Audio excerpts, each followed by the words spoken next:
Buenos días. Soy un saludo a todos, primero a todas las autoridades, a todas las familias, a todos los presentes hoy. Soy profesor de instituto. Llevo hablando en público a diario desde hace 34 años.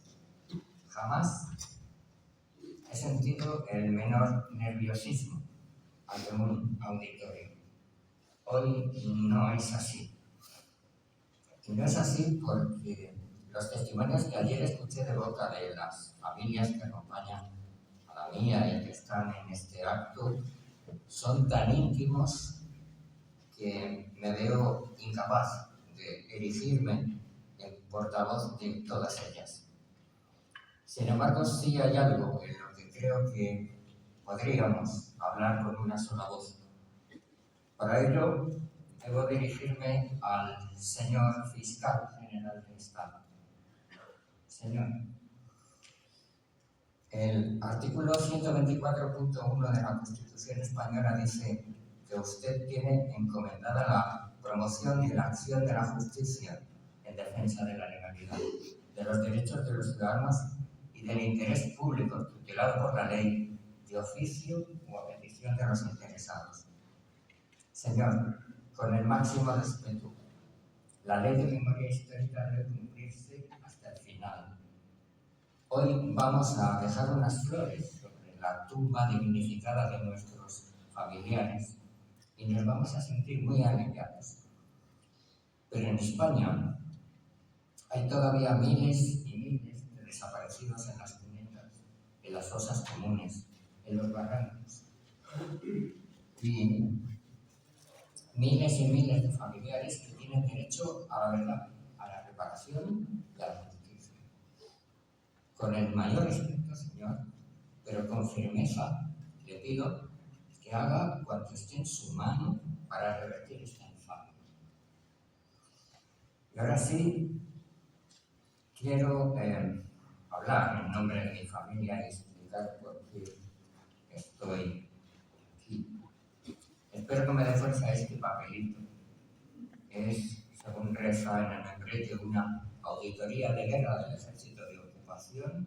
Está firmada en mi pueblo, Palamur, Toledo, el 18 de diciembre de 1939, año de la victoria. Es el inicio del huracán que pasó por la casa de mi familia materna y que se llevó todo. Esto es lo que he escrito. El 10 de septiembre de 2004 comenzó sus trabajos la Comisión Interministerial para el estudio de la situación de las víctimas de la Guerra Civil y la dictadura franquista. Al día siguiente yo publiqué en El País una carta en la que narraba la desdichada suerte de mi familia materna, devastada sin piedad por quienes pisotearon la legalidad de una república libre y democrática salida de las urnas.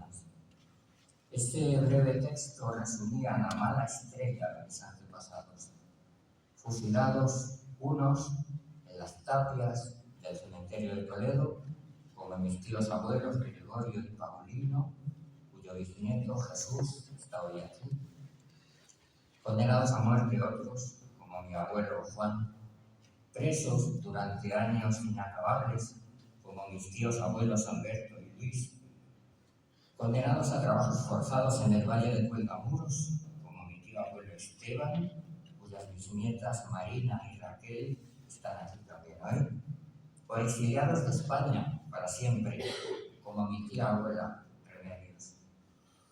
Aquel texto mencionaba el destino final de todos ellos, excepto de uno, el bisabuelo Victoriano López García, nacido en Guadamón, Toledo.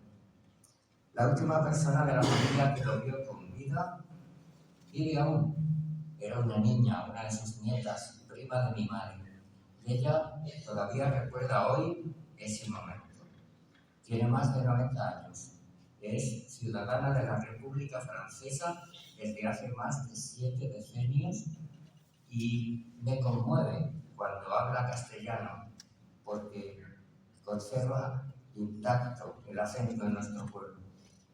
Esa especie de mensaje en una botella tardó 20 años en llegara a las manos de quien sabía interpretarlo. El 6 de marzo de 2024, Silvia Rodríguez Pontevedra, periodista del País en Galicia, me llamó por teléfono para decirme que el Comité de Memoria Histórica de Celanova había cruzado los datos que yo ofrecí con los documentos que obraban en su poder y que el bisabuelo yacía en una fosa común del cementerio de San Reixo.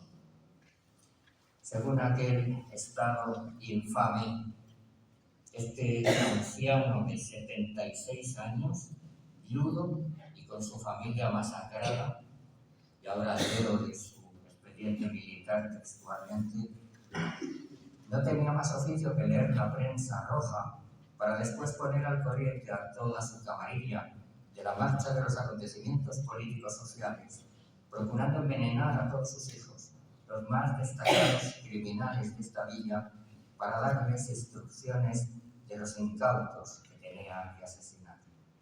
Aquí termina la cita.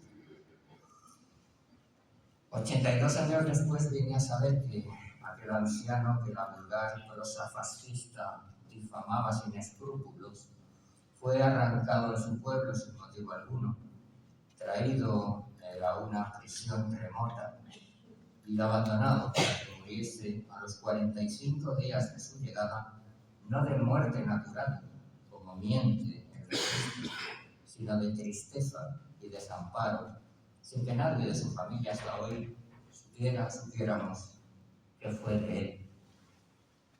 Uno de mis compañeros de trabajo se ha tomado la molestia estas últimas semanas en darme un curso acelerado de gallego. Non atopo un modo mellor de demostrarvos o meu respecto e o meu ánimo de falarvos na lingua desta terra, que desde agora é tamén da miña familia. A miña terra, a terra do meu irmán, que me acompaña hoxe, é a terra que cobre ao meu bisavó, por fin en paz. Grazas a Silvia, que me fixo admirar aínda máis o meu pasado familiar. Grazas aos Celines e aos membros do Comité pola Memoria Histórica de Celanova pola súa abnegada defensa da dignidade. Grazas aos historiadores, forenses, arqueólogos e xenetistas dos grupos Instagram e Imelga. Grazas aos artistas Baldomero Moreiras e Uki Permuy polos seus traballos. Te pido perdón, que poida estar a esquecer, porque estoy acabo.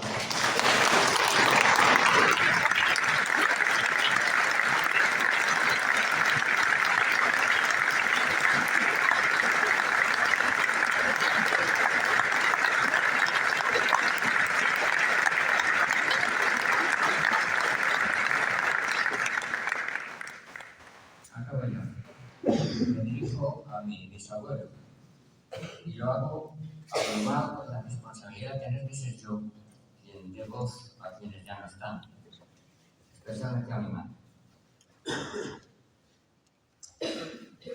Victoriano, venimos hoy, un 23 de marzo, precisamente el día de tu cumpleaños, bendita casualidad, a decirte que la semilla que plantaste sigue viva, a pesar de todos los pesares. Que esa semilla se convirtió en un árbol frondoso cuyas ramas se acabaron entrelazando con otras muy lejanas, llegadas de Francia, de Canadá, de Colombia, de México. Y que de todas ellas te traemos hoy el amor y el respeto que siempre mereciste y que pone fin a más de 80 años de